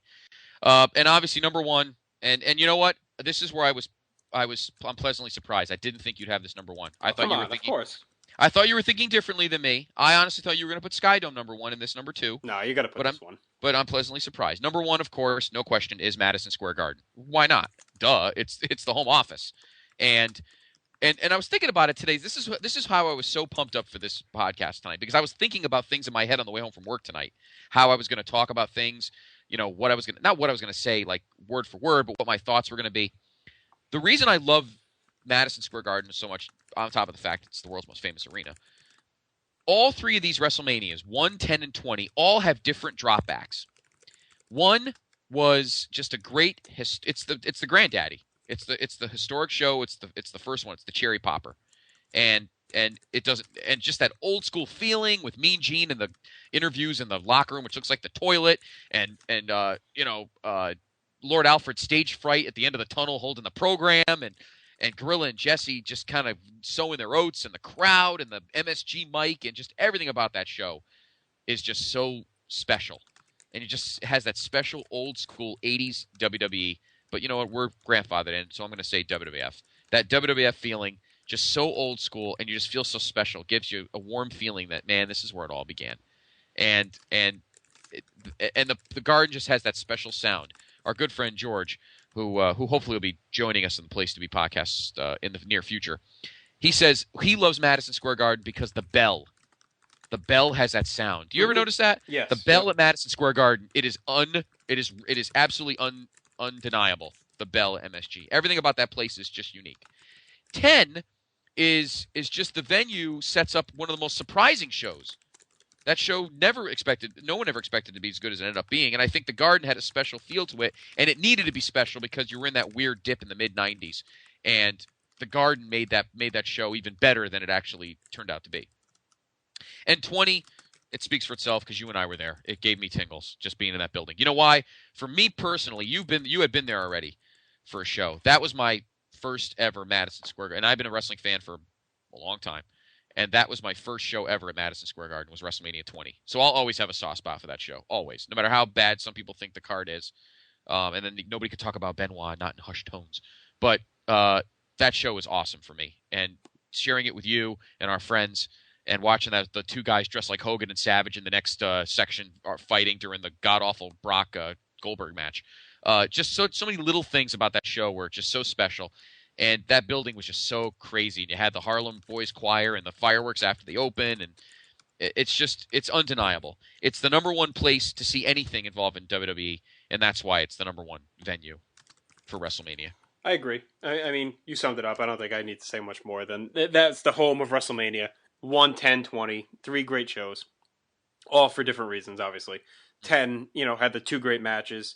20 had the moment that a lot of fans had always waited for, plus the big Hall of Fame class, the first one that they had in a long time. So that was cool too. And 1 obviously is where it all started. So now this actually went a lot longer than we expected. So what we're going to do is we're going to break this into 2 parts.